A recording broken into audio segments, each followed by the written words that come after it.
Hi viewers, రీసెంట్గా వచ్చినటువంటి Jailer movie ఉంది కదా, అందులో వర్మ వర్మ వర్మ అంటూ ఒక విలన్ గ్యాంగ్లో ఉండే ఒక వ్యక్తికి సంబంధించి చెప్తున్నప్పుడు ఆ వర్మ అన్నదాన్ని ఎలా హైలైట్ చేస్తాడంటే ఆ పేరుకున్నటువంటి పవర్ రేంజ్ అన్నట్టు చూపిస్తాడు.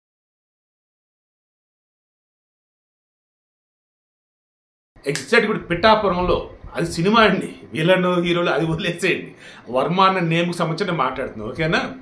సో ఇప్పుడు పిఠాపురంలో ఈ వర్మ అనే నేమ్ కూడా ఆ రేంజ్లో ఇప్పుడు వినిపిస్తాం.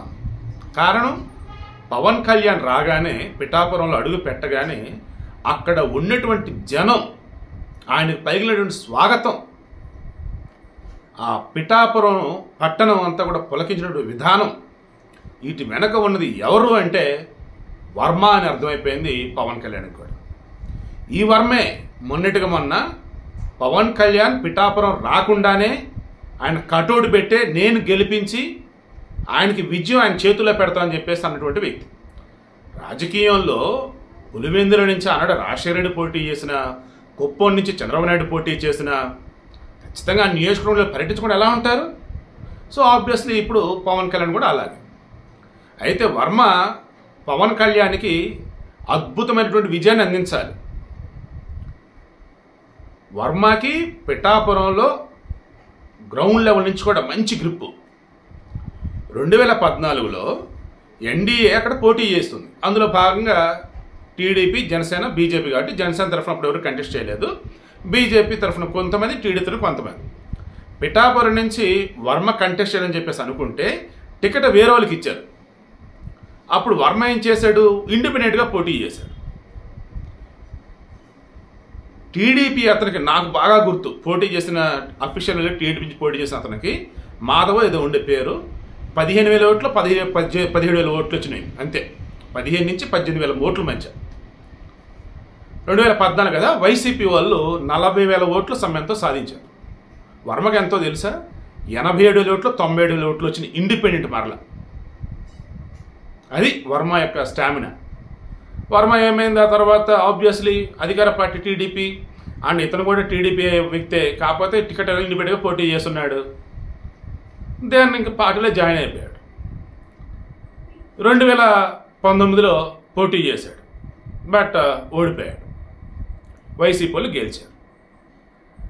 కానీ పిఠాపురంలో అభివృద్ధి ఏమీ చెయ్యకపోగా అక్కడున్న పర్సన్ కానీ, కాకినాడ ఎంపీగా ఉన్నటువంటి గీత కానీ, ఈమె గీత గతంలో 2009 మూమెంట్లో ఈ పిఠాపురం నుంచి ప్రజారాజ్యం పార్టీ తరఫున గెలుచున్నారు, ఓకేనా?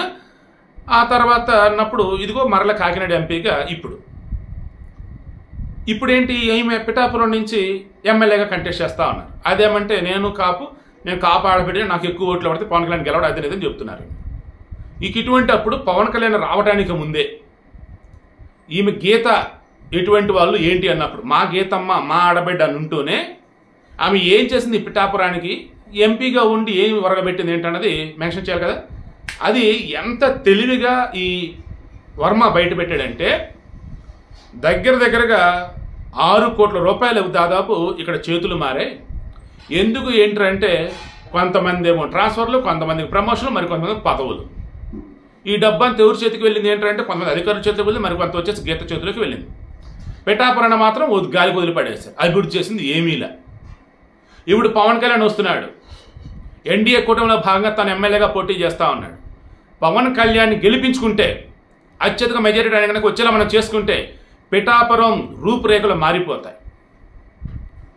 పిఠాపురానికి సంబంధించి వ్యవసాయ పరంగా సూపర్బ్ ఉంటుంది, అక్కడ నీటి ఫెసిలిటీ లైక్ అన్నీ బాగుంటాయి.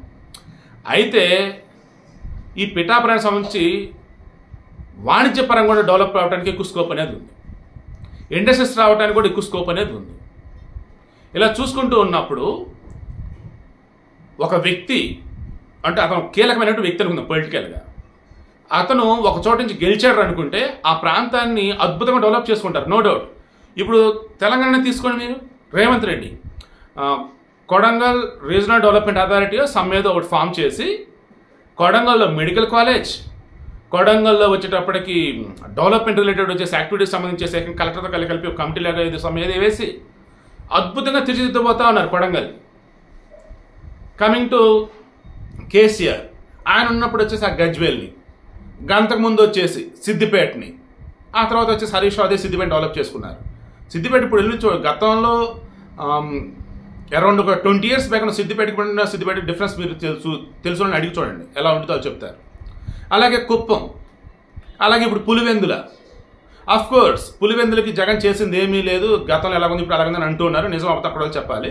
సో ఇప్పుడు నేను అలా ఏమంటున్నానంటే, అలా ఇప్పుడు పిఠాపురం ఒకటి కాబోతుంది. ఎందుకు? పవన్ కళ్యాణ్ అనబడే వ్యక్తి అసలు రాజకీయాల్లోకి వచ్చిందో ఎందుకు? రాజ్యాంగ ఫలాలు అన్నవి అందరికీ అందాలని, సమానత్వం అన్నది అధికారంలో కూడా చూపాలని, అండ్ ఆయా ప్రాంతాలని డెవలప్ చేసుకోవాలని ఒక క్లారిటీగా ఉంటున్నాడు. ఇటువంటి వ్యక్తి ఈరోజు ఐ థింక్ ఈరోజు రేపు సభ కూడా ఉన్నట్టుంది, అది అందులో ఏం మాట్లాడుతుంది తర్వాత డిస్కస్ చేద్దాం. బట్ అతను అంతా అభివృద్ధి చెందాలని అనుకుంటున్నాడు, ఆ రకంగా అడుగులు పడాలంటున్నాడు. బట్ అవునన్నా కాదన్నా మన ఇంట్లో బిడ్డ అన్నప్పుడు కొంచెం ఉండిద్ది కదా స్వార్థం. అలా తన నియోజకవర్గం అన్నప్పుడు ఆబ్వియస్ తనకు ఉండిద్ది కదా బెస్ట్ ఇవ్వాలని.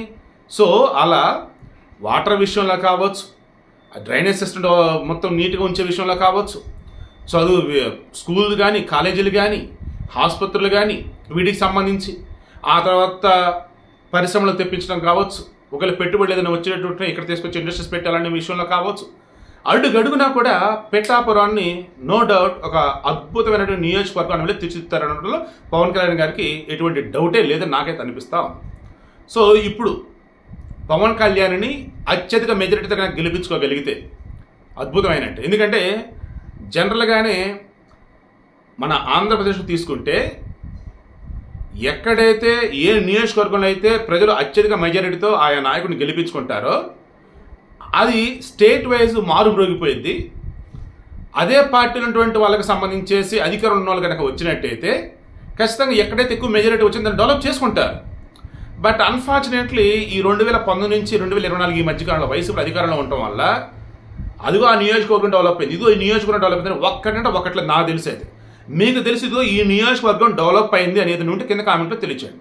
పులివెందులకు సంబంధించి ఆ బస్ స్టాండ్ కొత్త కట్టారు అద్దె నిధని అన్నారు, తీరా చూస్తే వర్షం పెడితే పైనుంచి నీళ్ళు కాకుండా కింద బకెట్లు పెడతా ఉన్నారు ఆర్టీసీ వాళ్ళు. సో చూడండి అది. సో అది కూడా ఇంకెక్కడికక్కడ ఆంధ్రప్రదేశ్లో అన్ని నియోజకవర్గ పరిస్థితి అలాగే ఉంది. ప్రతిపక్షం వాళ్ళు ఇంకా చెప్పే పనిలే, అసలు అది పట్టించుకొని పెట్టుకోవట్లేదు వీళ్ళైతే. అసలు ఇక సొంత నియోజకవర్గాలు అన్నా కానీ ఒకళ్ళెదురు అక్కడక్కడ పనులు చెప్పుకుని సరే అవి కూడా నాశరకం అని చెప్పేసి అంటున్నారు. సో దీన్ని బట్టి మీకు ఏమర్థమవుతుంది? పిఠాపురంలో పవన్ కళ్యాణ్ కనుక మీరు అత్యధిక మెజారిటీ కనుక ఇప్పించగలిగినట్టయితే, కొప్పలో చంద్రబాబు నాయుడుకి వచ్చే మెజారిటీ కన్నా పిఠాపురంలో కనుక పవన్ కళ్యాణ్ ఎక్కువ మెజారిటీ వచ్చినట్టయితే నో డౌట్ ఈ పిఠాపురం యొక్క దశ తిరుగుతుంది. అభివృద్ధిలో కానీ ఇక ఒక నియోజకవర్గానికి ఏమేమి బెస్ట్ ఉండాలనుకున్నప్పుడు అన్నీ కూడా ఈ పిఠాపురానికి అందుతాయి అనడంలో ఎటువంటి డౌట్ లేదు. దగ్గరుండి మరి వర్మనే అవన్నీ కూడా తీసుకొస్తాడు, లేదన్నప్పుడు పవన్ కళ్యాణ్ గారికి చెప్పి అవన్నీ తెచ్చేలా చేస్తాడు. సో మొత్తానికి పవన్ కళ్యాణ్ గారికి అద్భుతమైనటువంటి గిఫ్ట్ ఈ వర్మ ఇచ్చేసినట్టే. ఏ రకంగా ఈ వైసీపీ పర్సన్ ఎవరైతే ఉన్నారో గీత, ఆమె చేసింది ఏమీ లేదురా నాయన, దానికి తోడు డబ్బులు గ్యాదరింగే, మొత్తం వైసీపీలు కలిపి కుమ్మక్క ఏమేం చేస్తావు చూడండి రా బాబు అంటూ అవి బయట పెడుతూ లిస్టు పేపర్లు సహా బయట పెడుతూ పిఠాపురం తిరిగి చూద్దాం, ఎక్కడైనా మీరు చేసిన అభివృద్ధి ఏదైనా చూపించమని అడుగుదాము అని చెప్పేసి గ్రౌండ్ లెవెల్ నుంచి కూడా ఏకి పారేస్తా ఉన్నాడు వైసీపీ.